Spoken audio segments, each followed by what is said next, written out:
In just the past few decades, our world has been radically changed by the development of almost invisible layers of information networks that now wrap around the planet, connecting ever more people into common exchanges. Telecommunications has connected us. Online platforms have provided the coordination mechanisms for organizing more and more spheres of our lives. But now a new dimension is being added to this as blockchains enable us to securely record and exchange value automatically and with low friction. It is when we put all these components together that we get the infrastructure for truly rethinking and redesigning economic and enterprise structures based upon open dynamic networks.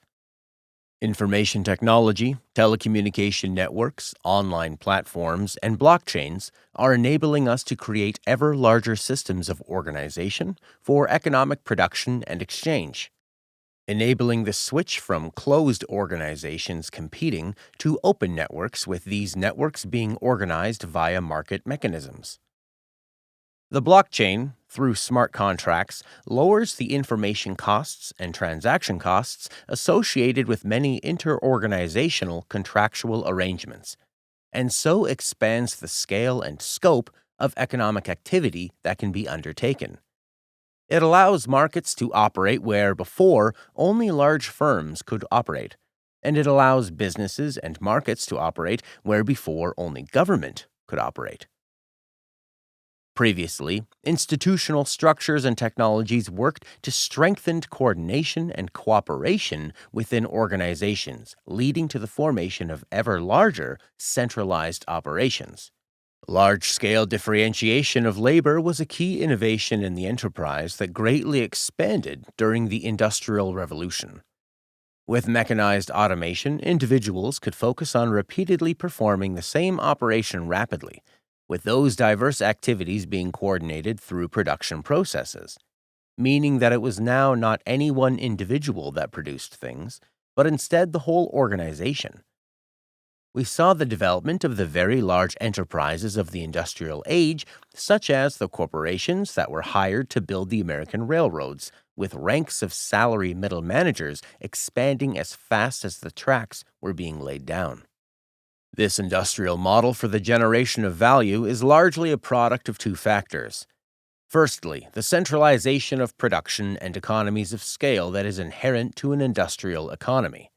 And secondly, it is also a product of the relatively high cost of collaboration and communication. In order to achieve the mass scale that the industrial environment selectively favored, standardization and predictability were a key component. Within this model, there is a strong divide between producers of value and consumers. On the one side, we have formal, well-bounded professional organizations. By aiming to maximize their efficiency, they include only the people who are most productive. On the other side, we have the consumers who consume the products and services made by the professional organizations. There is a strong divide between producers and consumers, professionals and amateurs, work and play. Today, information technology is changing the very foundation of this dynamic. Blockchains radically reduce the cost of interaction and collaboration between organizations compared to within them. Thus, the natural size of an organization can be far smaller. So once large enterprises have tokenized, then it will also be natural for them to split into smaller and smaller entities and to reform as needed. The distinction between the inside of organizations and their external market economy will become increasingly eroded as networked forms of coordination span across traditional boundaries, linking inside and outside in a greatly more fluid fashion. This will have a very profound effect on the overall structure of our economies, as they go from many closed organizations competing within markets to the emergence of large ecosystems of collaboration along whole supply chains and within the provisioning of complex service systems.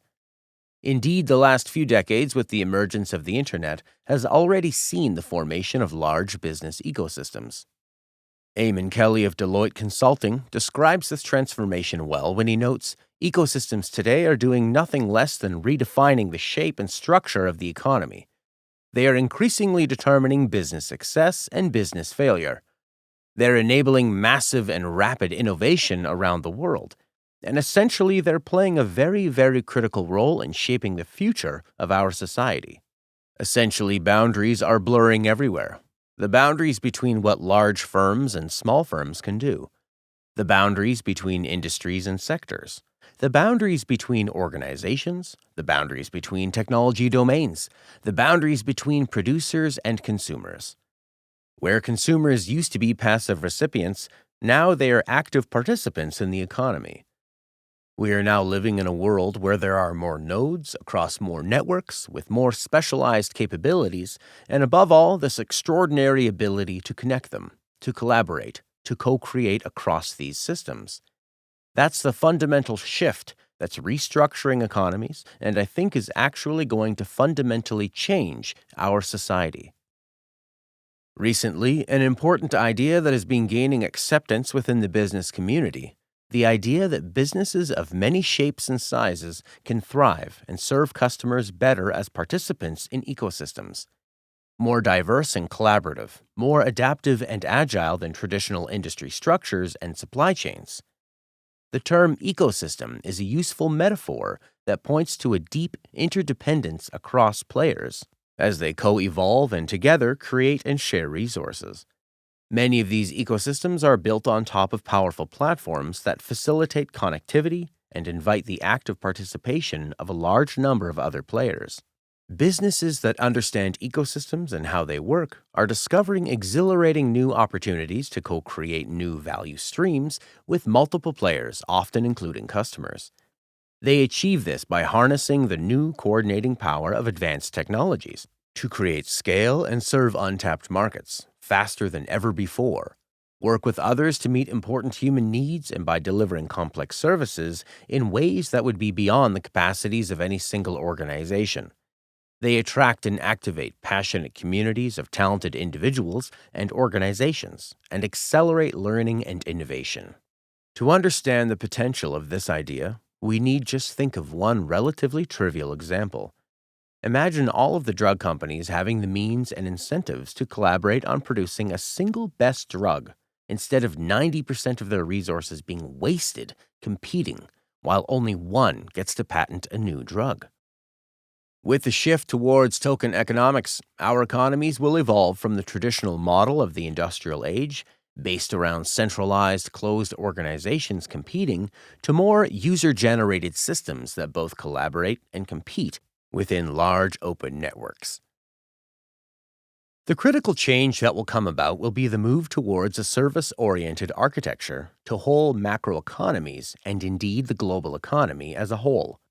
As the strength of these open, trusted networks grows and connectivity proliferates, the centralized organization will become unbundled along many dimensions, and the product-based, push model of competition of the past will evolve into a dynamic, plug-and-play networked model that works to aggregate modular, on-demand services around the needs of end users.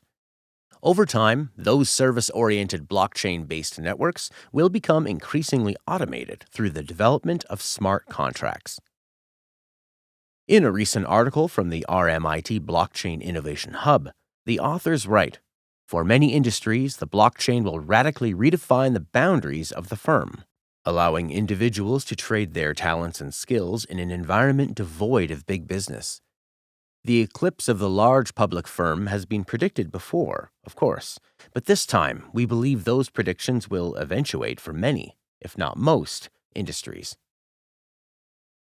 The organizational paradigm of the token economy will be large service networks. Digital networking technologies enable networks to overcome their historical limits.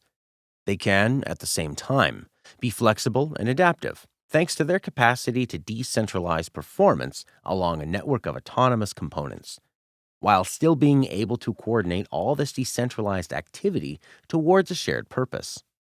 A huge structural change that is coming about as we move into the information services economy, based on these information networks, is the shift from static structures to dynamic flows of value as the organizational model. Unlike the industrial economy that was based on fixed structure, such as the formal hierarchy or products produced, A service and token economy is one that is fundamentally based on value delivered. The organization is not based on fixed structures, roles, or boundaries, but instead is based more upon value produced and exchange. This value can be defined in terms of services. From this perspective, the organization is a network of value exchange, and the members of the organization are those that provide value, the service providers. Existing centralized companies, when they design their products, they have to design around the constraints of the existing fiat currency system. Although not often noticed, this, in fact, has a lot of limitations as transfer costs are high. They are slow, that's why we pay employees at the end of the month. It is for this reason that we don't pay every person every second. That's a constraint of the existing financial system, and we build our products around those constraints. But this is going to change with the microtransaction capacities of the blockchain. When economic activities move to a blockchain, tokenized and servitized, we can then begin to actually track the real flow of value exchanges and match those with token exchanges. Instead of buying a song, you stream it and pay in tokens for what you stream. Instead of paying a flat rate road tax, you pay as you drive. Or instead of paying a fixed insurance rate, you pay your insurance as you drive, etc. Digital communication networks are the backbone of the network society, as the electrical power networks were the infrastructure on which the industrial society was built. Furthermore, because the network society is based on networks and communication networks transcend boundaries, the network economy is global. It is based on global networks. By reducing the border around centralized organizations, blockchain networks morph into ever larger systems as they provide the underlying infrastructure for the evolution of a new level of economic organization on a global level. These token economies can be at once local, in that they enable anyone to set up their own micro-exchanges of value, but also inherently global.